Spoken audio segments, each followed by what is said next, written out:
So on one of my videos I had to comment, how do I set the centers to one of my pieces like this? So this is a Swarovski crystal, I don't have to say right, but it's flat in the back.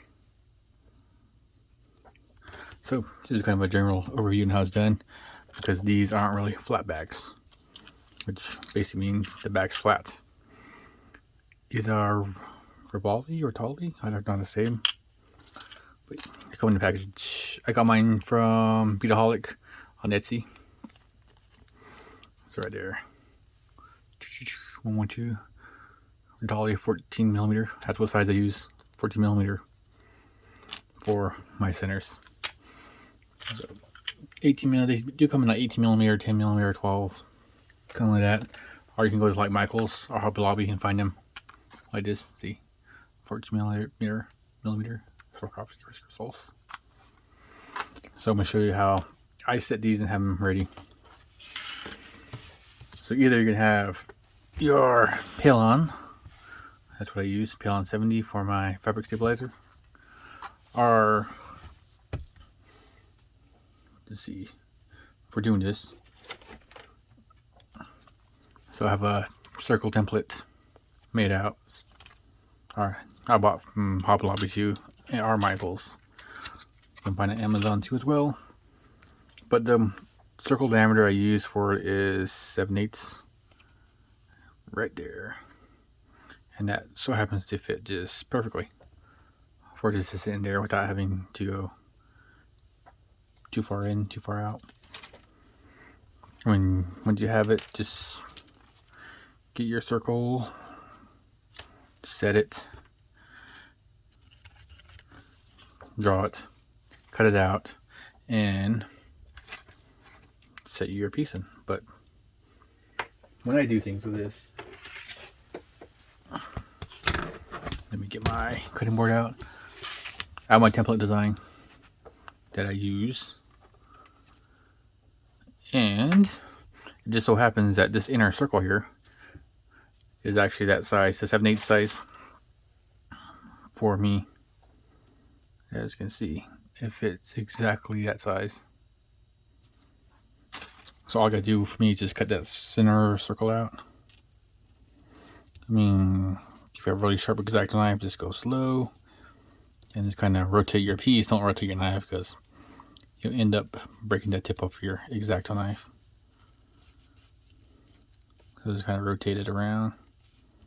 Doesn't have to be perfectly exact, just close enough.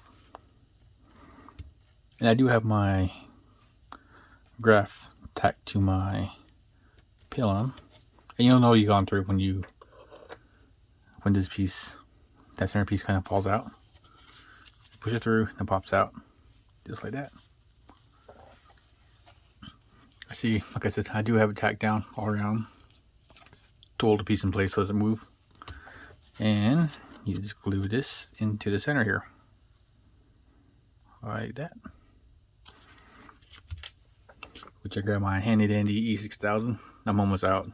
I have another one in the background there, ready for use. So just press it gently and kind of just work the glue onto the edge there, not to the front of the face of your beading area, just kind of on that cut edge. That's why I'm twisting and rolling this, and letting the glue kind of just roll into that part. As you can see,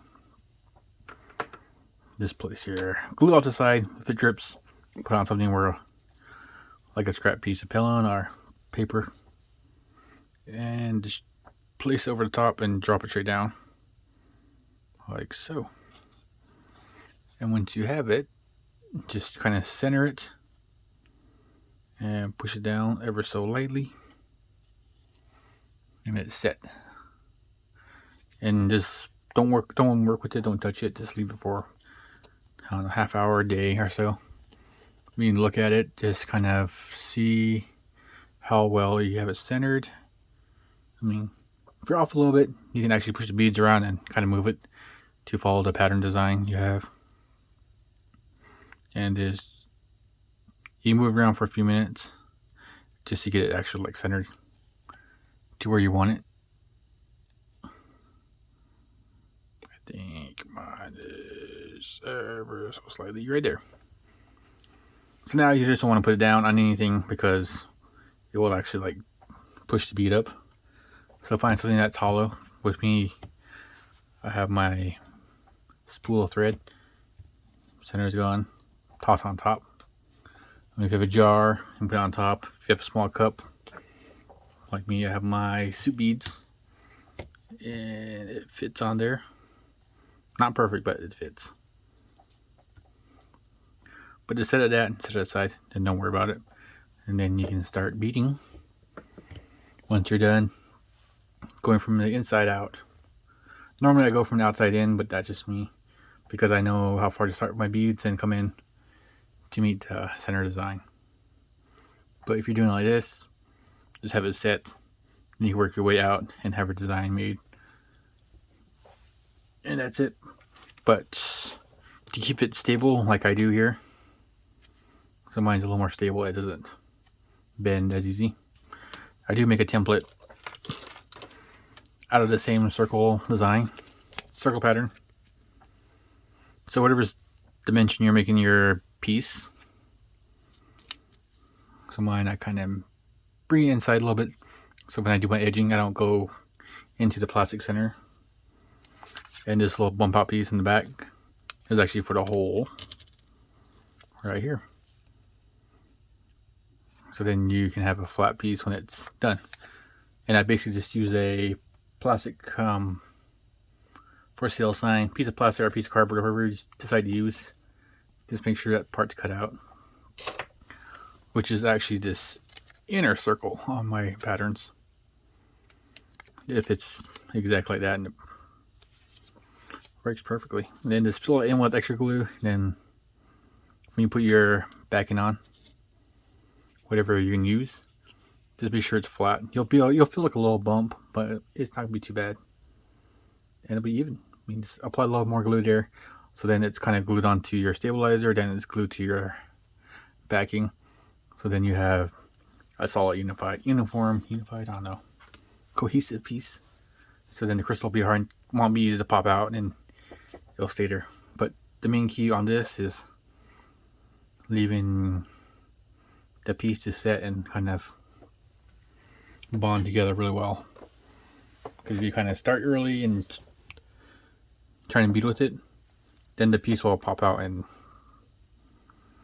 you're going to have to redo it again. And the second time you do it, it doesn't really stick as well. So just leave it for an hour, overnight, whatever time you have. Just leave it. So that's my little demonstration on this, and hopefully that helps answer questions you have.